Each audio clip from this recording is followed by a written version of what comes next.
We're back in the saddle again. Yeah, government, baby. Yeah, government. Can't live with it, can't live without it. Yeah, you could say that about a few different things, huh? Yeah. So we just did our last episode on the government. It's been maybe a week since we recorded. Yeah. Yeah. So we looked at the idea of the Ten Commandments. That's right. And one of the main things was we were talking through what you might commonly hear, maybe even Christians say, you can't legislate morality. Yeah.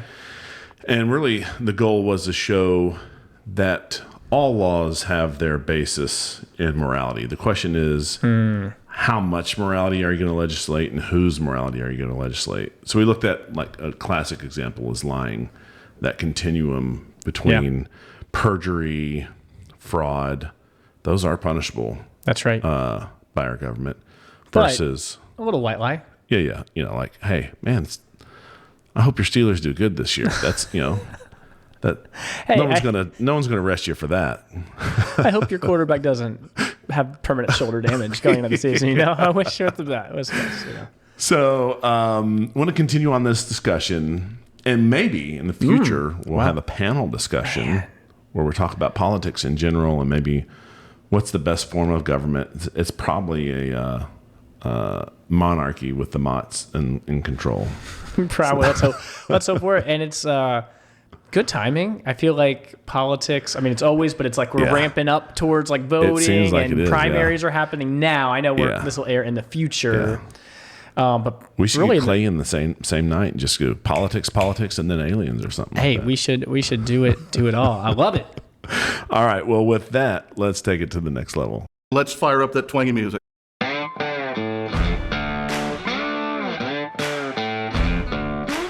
From the hearts of the Low Country in South Carolina, It's the Take Two podcast, where we take theology to the next level. Okay, so last episode, we really went through the Ten Commandments. We talked about how at least like even around 4, 5, 4 is keep the Sabbath day holy. 5 is obey your parents. So there are some familial things that we have ensconced in our law about, truancy. So even something as religious, you might say, as honoring your father and mother to a degree, you find hints of that in the law. Yeah, and what I kind of hear you say is we should just take the Mosaic Law and let's just copy it over, and that's America, Torah Part 2. Yeah, I mean, isn't that what some people would want to do, right? I think so. I think some of these, and I hope I'm not misspeaking, some of these theonomists are like, man, that's what we want. Yeah. Well, I think with most things in theology and doctrine, you got two extremes, and I call them the two ditches. And I think one of those extremes is what you're saying, where we just really believe that the Mosaic Law is for America. We're the new Israel. We just need to apply it to ourselves directly. And I think that's wrong. Gentiles were never part of the Mosaic Law. Yeah, tough to be Gentiles in those days. And from all we can tell, my read, I know there are some people who might disagree, but it really looks like the old law has passed away and the new covenant was instantiated. So we're not trying to keep, the old law. Paul would say, why are you doing this? If you got to keep the whole law to be justified. If you try one area, man, you just got to commit totally. Right. And so that's a good point. And I would say, some of these hardcore theonomists aside, most Christians not arguing for that anyway. But I like what you're saying. Like underneath all of it, there's some substance.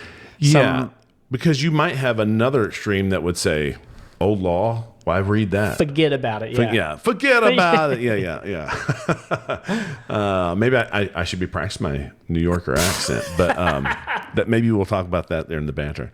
So I think there is some helpful things. We've talked about the law in the past, but maybe just a quick thumbnail sketch. This is in our notes, but generally when we look back at the law, we kind of divide it into 3 main sections. We might say there's part of the law that reflects God's eternal moral nature. And we see a lot of that repeated in the New Testament. Yeah. And so we would say, stuff like not murdering, sexual laws, honoring God, and that kind of stuff is repeated in the New Testament. And we would say we're incumbent to obey that even now.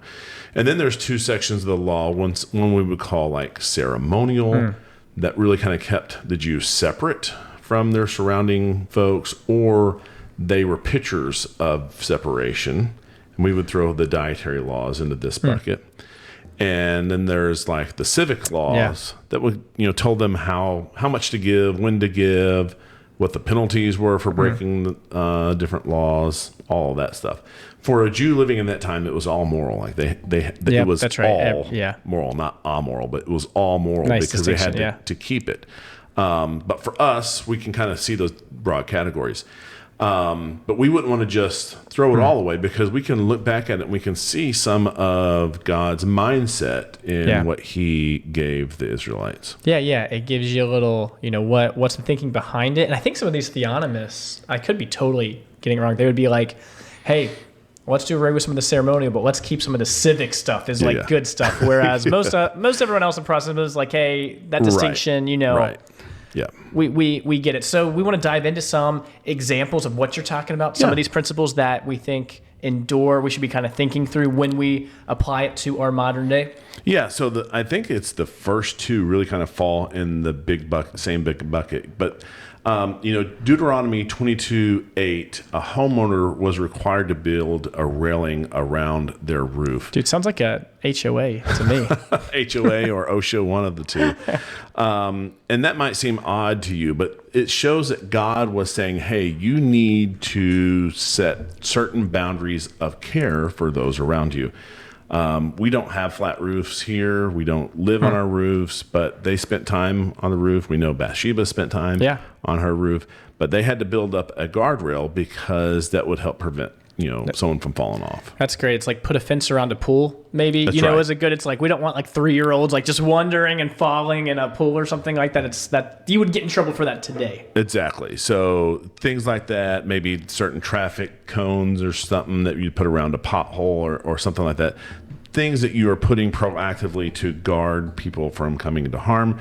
So you could see that principle, even though we're not requiring that specific legal code. Well, there are like codes for like if you have a stairwell, like how high your banister is and stuff like that. So there could be even more direct parallels into our laws today from this. That's great. I love it. Would you say if there were like traffic cones out and you removed those and you took them by as a civilian, that'd be bad? That would be bad. Okay, just throwing it out there. I don't want to say if I'm married to anyone who's ever done that when they were in high school, but we'll just leave that there. Oh man. Yeah. Should you tell your story? I'll tell my story. Maybe this. Yeah. I don't have a great story of it. Yeah. But it's more throwing shade at my wife, who in Bangor and Brewer, Maine. Yeah. Those hoodlums. Did she get in trouble for it? No, I don't think so. So Jill's brother, I don't even think it was him. It was one of his college roommates, if I remember the story right, grabbed a traffic cone and it had like property of whatever and put it in his back seat or something. Yeah. He got pulled over for speeding. And they saw it. They saw it. I think he got arrested for it. Yeah. Hey, Leanne. We need to call Maine police, have them come down here. It's been several, but no, she should say this. She had multiple things. Like it was a thing they did. Like they collected stuff as like high Has there schoolers. been repentance and restitution? I don't know. Maybe we have an intervention. That's right. That's great. I love it. Okay, so moving on to the next big category. So we talked about the railing around the top of a roof. Next one is the dangerous ox law. Dude. And so you can find this. We're not going to read all this, but Exodus 21:28 through 29. So really the idea is if an ox kills someone and it's the ox's first offense, then the ox is to be put to death and the owner is spared, but the owner pays some type of fine or restitution. Makes it right. Okay. Yeah, makes it right monetarily. However, if there's an ox that's been known to gore people or hurt people and that ox gores someone and kills them, then that owner would bear the same penalty. So yeah, that's dangerous. It's that's crazy. Yeah, that's crazy if you don't fix that after it kills someone. Right. Yeah. Right. Even if it like I think if it was just known to be a dangerous ox, like Yeah. it gores maybe even Yeah. another ox, and an ox is just cattle that's you can ride on or something. It's Okay. just a cow.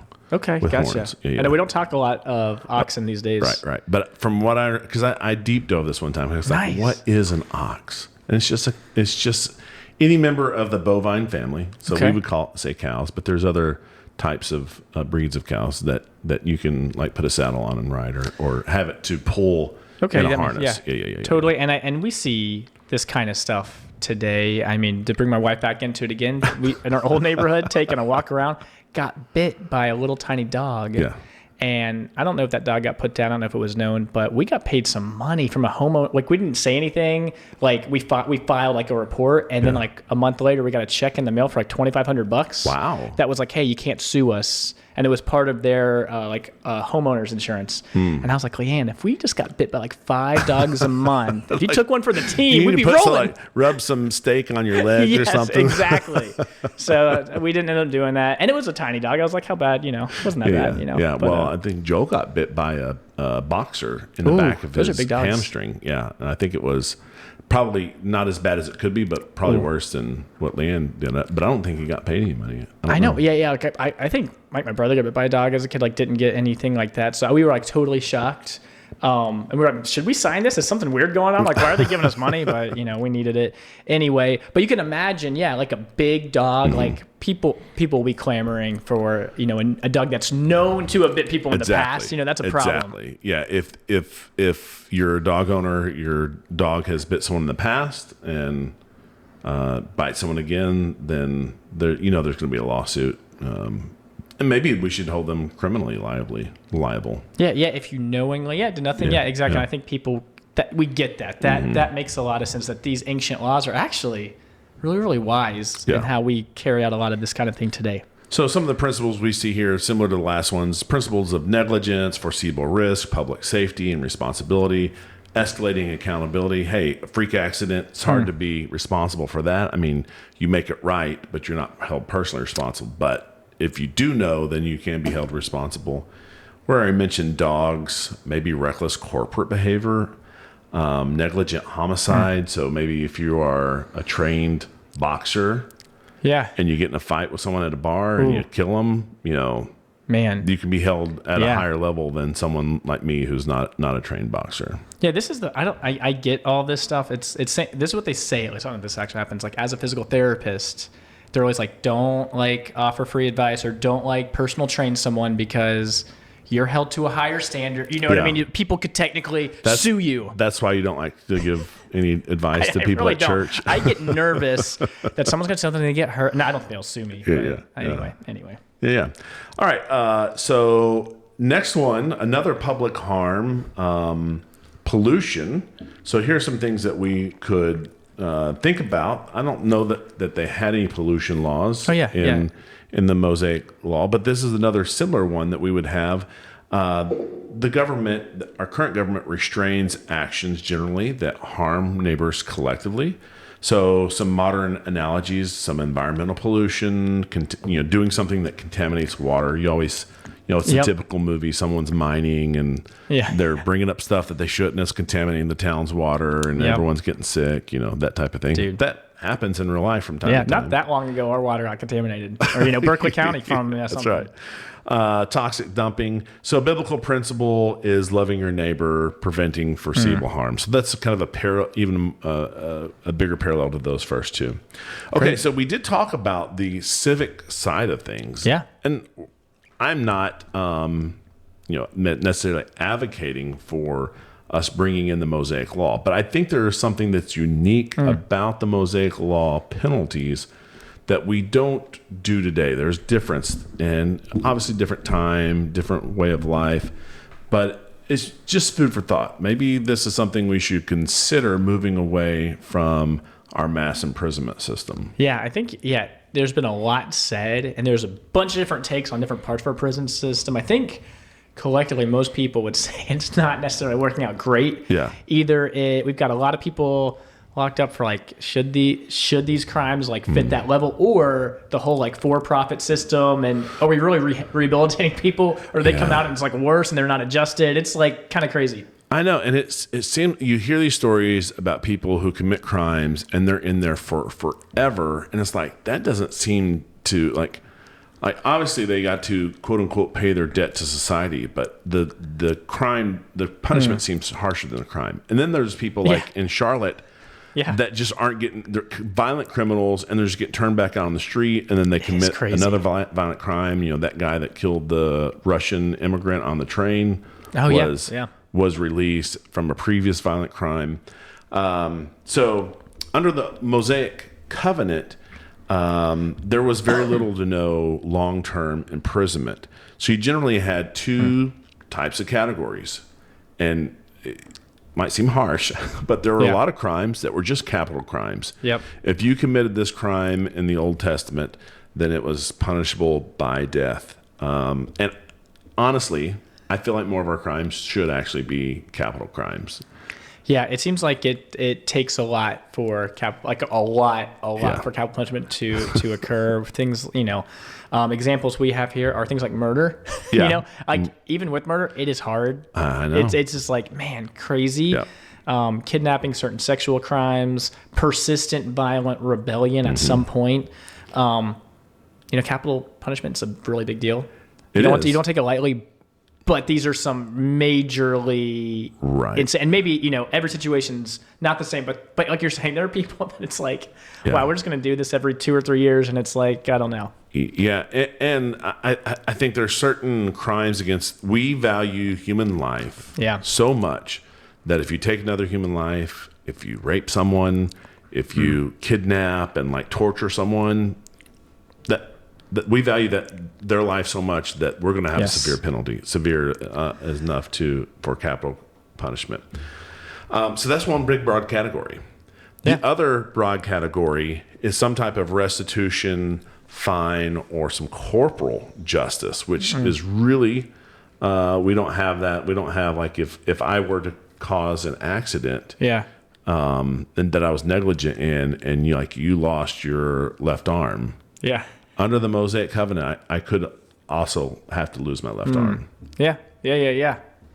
Corporal justice, on my body. So for many of the other offenses in the Old Testament, under the Mosaic Law, there was repayment. Sometimes there are fines, depending on what happened. Restitution, or like we mentioned, corporal punishment. The system emphasized restoring the victims, making them whole. And we see this in our law. So if I cause some type of damage to you, then you could sue me, and I could be made to make that whole monetarily today. But also punishing evil, we see that too. So sometimes, if there's a corporation that's taken advantage of somebody, they may get their actual damages, but there could be, what's the word? I'm blanking on it. Yeah. Where they find extra, as a slap on the wrist to say you shouldn't have done this. I'm blanking too. Yeah. But it's if you say it rolls off the tongue, kind of. Right. Everyone listening knows it. They're just shouting it at but yes, that word. Rather than just putting someone, hey, you're going to be in prison for 8 years, 15 years, 22 years, and just okay. Right. Because it just seemed like when people come out of prison, a lot of times not super well adjusted either. So we have restitution, we have corporal punishment, and so those fines, they emphasize restoring the victims, punishing evil, and it was a crime deterrence. And I think people go, "Oh, you can't." People say you can't deter crime. I don't believe that's the case. I believe if people saw swift, careful, but swift, extreme, judgment, and you can connect that. Oh, this guy did this. This happened to him. Ooh, I don't want that to happen to me. Then I'm not gonna participate in that. Totally. Yeah. Rather than indefinite incarceration. All right. So we're talking about the corporal justice. Yeah. The Mosaic Law had an eye for an eye. Dude, everyone knows that verse. Yeah. Yes. Quoted a lot. Yes. Eye for an eye, tooth for a tooth. This is also known as lex talionis, or the law of the claw. And it was really, I think in our modern times, we see this as kind of barbaric. Yeah. But it was really to make sure that the crime and the punishment were matched so that you didn't go overboard. So if all you lost was an eye tooth, that's all you can take from the other That's guy. right. Obviously, we go, well, take That's a why, yeah. But it was to keep people in check. So it was to maintain proportional justice, limiting vengeance, preventing excessive retaliation. It was against unrestricted revenge. And so we see this in our modern court systems, but it's not normally that you're going to get a finger cut off or something like that. Yeah. That's so interesting. It'd make a big difference. You see someone like walking off without a hand, be like, oh, it's a bad guy. Yeah. He either was the victim or there was retribution. Right. Then he was punished for it. Yeah. One of the two. Maybe a super nice guy, or maybe the meanest guy ever. Right. All right. And then there was this other thing. We talked about this a little bit, but we have rules that kind of govern when someone is somehow responsible for the loss of life, but it wouldn't rise to the level of murder. Yeah. It'd be in that like manslaughter, involuntary manslaughter. And in the Mosaic Law, they had this idea of these cities of refuge, and there was a cost to it. So you would run to the city of refuge and you'd have a trial. So if you ran to the city of refuge and you were still guilty of murder, guess what? The penalty's there. Yep, you're not getting off the hook just because you made it somewhere. That's correct. But if they listened to the hearing and you were somehow involved in the death, but it wasn't on purpose, what we would call manslaughter, then you would have to stay there until the high priest changed out. Dude, which I like the idea behind it, because I think that, like you're saying, it's like you're not there's still some sort of punishment, but it does make a difference if like the high priest is like 90 versus like 15. I know that's extreme, but you know? You're like, man, I'm gonna be here for forever, or not too long. yeah. All right, so just talking about the general ideas of punishment versus rehabilitation. In our modern Western systems, we try to emphasize incarceration for a little bit, and then that rehabilitation. And biblical systems often emphasize restitution, punishment, public justice, deterrence. But there wasn't this idea of someone being in prison long term. Like you paid it, and then you went about your life, and you lived free as long as it wasn't like a capital crime. Yeah, paid the price. It's so interesting, and I'd be curious. Like, man, it just seems like all of the rehab is not great rehabilitation anyway. It's like, man, just have the justice. We're okay. Because what are we doing anyway? Mm-hmm. Yeah. All right. So some guardrails. Government is necessary, but it is still limited. So Romans 13, we read through that last time. Some principles that we would pull from there. It doesn't justify tyranny or totalitarianism. It doesn't justify a limitless state expansion. So we see some of that. The government wants to do more and more. Government is one delegated authority among other spheres. So we have the family that was instituted by God. We have the church. We have civil government. It's not listed here, but businesses are instituted by God. Yeah. It's been a second since I put these notes together, so I may talk. So hopefully I'm not stealing my thunder. But if you think about Boaz and Ruth, Ruth, right? Yeah. And you get old and you question, like, am I really like? I know this name, but I'm about to say it on the podcast. So yes, so Ruth, and she was poor. She went back with Naomi, and there was no government program for them. But business owners were told you couldn't go back and re-glean the field. So you'd glean the field once, and if there was something that wasn't ripe and we're not ready to pick, or you just happened to miss it, you had to leave that in the field. And then people who didn't own fields could come by and get that. They could work for their food, but there was food there. Yeah. And you may have heard, if you go back and read through the book of Ruth, Boaz tells his workers, like, hey, leave some of that. Leave a little extra. Let's take care of Ruth. And so you see business owners, landowners being charged with helping taking care of the poor. And I think some of this also fell on the church. There were some mechanisms there. So Yeah. the only point is when government starts to take over all these different responsibilities and pushes other entities out, Yeah. because the government's taking our money in taxes. That's right. And so it's kind of somewhat limiting our ability to do that. That's right, because we should take care of our own families first, limits that a little bit. And then churches take care of your family, your church family. And it's like, it makes it much harder when you take that away. This is not on our notes, but it came to my mind.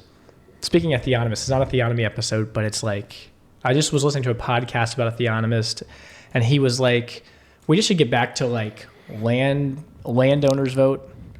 We should get back to heads of households vote, so we don't have households split against each other and all of these things. I was like, those are interesting thoughts too. You know what I mean? They are interesting. It's crazy that you say this because I was just listening to Al Miller. He does a podcast every morning. I don't remember. The Briefing?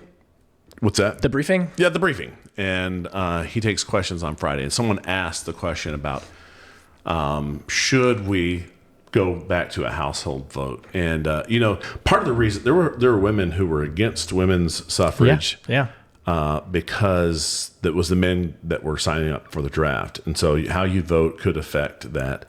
Another concept that I've heard discussed, I'm not necessarily advocating, but it is interesting that if you are on government benefits, then you can't vote, because the more people who get on.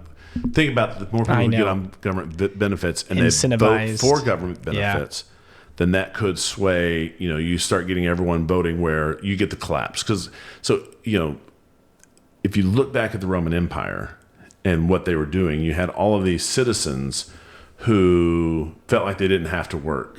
And so they had all these slaves. Not sustainable, And so you had the Roman Empire just like trying to bring in all this food and stuff to feed these people who really weren't working. And that combined with some other things helped the Roman Empire collapse. And you could see a government or civilization where the benefits increase, and, eventually it collapses. The economic system collapses. Man. So you might want to limit people who are voting that way. And I've also thought, well, I work for the government. Yeah. So someone could logically say, and we could extend this to government employees too. And I'm like, I wouldn't have a good argument against that. So I'm not just throwing. You theoretically could just be like, hey, let's pay government. I mean, you could totally base everything towards that. That's a good point. I could only vote for candidates who want everyone to be a federal employee. Yeah. Which would be a problem, right? We can't have everyone be a federal employee, because then no one's actually generating the money to. Yeah, it's crazy. Pay I us. saw this stat where Yale now has more faculty and administration than students. It just hit a tipping point. It's like you just keep bloating stuff, and it's like that's why things are so expensive. Right. Well, when the government is giving you free money. And people are getting this huge debt. And everyone wants to go to Yale, or you know what I mean? It's like, we'll pay for whatever. I think this is a good segue into government cannot save humanity. That's the next point on there, which is good, because this is what we're talking about. It's like government's got a role. Mm-hmm. It's a good role. It's a God-given role. Yeah. It's not always right, but it's there for a purpose and does a lot of good. But its limit stops somewhere. It's not going to save society. Yeah. And Jesus even said, "The poor will always be with you." You are always going to have, through either circumstance or lack of skills, lack of motivation, people who make less. That doesn't mean you should wrap all of your policy around them. Prudence matters. So even if something is sinful, doesn't mean the government should automatically criminalize it. And so that's really kind of some questions that we might consider when we do put forth government policies, or determine what crimes might be. The enforceability, unintended consequences, proportionality, liberty, social stability, because you might not want to make sweeping changes, even if you said we're here and we want to get here. So I was just thinking about this yesterday. I was talking about with Chat, having a conversation about all the different cabinets and different institutions like the FAA, and we don't have time to get all of it, but I was like, how could we get rid of it? And, the government has put its hands in so many things to take it back. It would take time to figure out who picks up those responsibilities. It is challenging. I was talking to your daughter on Wednesday. Oh, yeah. I think it was Julia. I think that's what I was talking to. and she was saying she was thinking about, looking at other jobs besides Old Navy. She's like, Old Navy is so liberal. And she's like, I was thinking about going to Starbucks. She's like, wait a second, that's pretty liberal too. And speaking about sweeping changes, I feel like you go to Starbucks and if you see a straight white male, you just know your coffee's not going to be as good. You're going to get in trouble. I'm just kidding. But if I see someone like blue hair that's a little bit, a little ambiguous, I'm like, this is going to be a great latte. Top notch. So too many changes, you throw off. I'm just kidding. That's right. So, slowly. But you can probably get a good straight white male from Dutch Bros. You know what I'm saying? That's right.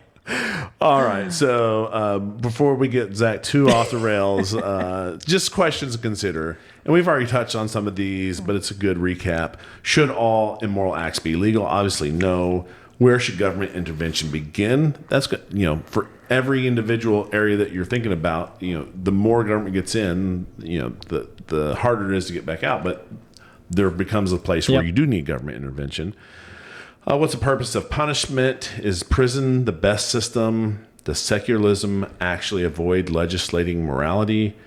We would say no, because they're legislating from what they believe is right. What civic principles could we apply from the Mosaic Law and out of wisdom today? What distinguishes personal sin from public harm, and how should Christians balance liberty and morality? Man, a lot of good questions to consider. I hope maybe that panel you tease, we can make it happen and talk about some things. Oh, that'd be good. Final take? Final take. I do have a confession. Yeah. Confess. The last time we recorded. Yeah. You might say I lied. Wow. I at least deceived. Okay, yeah. Because I said the phrase, I might get the role of Warbucks, but I actually knew at that time. But I was pledged to secrecy until it was revealed. Official. Gotcha. Yeah, but I will be, God willing, playing the role of Oliver Daddy Warbucks. Never seen Annie. Yeah. Familiar with it, but it'd be a whole new experience for me. Don't know what to expect, Yeah. Well, I do have some questions and I was going to email the director. I may still email her. But we have a read-through on Monday, so at least by Monday evening, we're recording this on Saturday, I'll know. But he does say some low-level profanity. Oh, yeah. He says hell, damn. That's it. Just a few F words, not too no bad. F words. Okay. Sorry, I am going. That's good. And I'm wondering if they're going to want the character to say those, or if they're going to want me to replace it.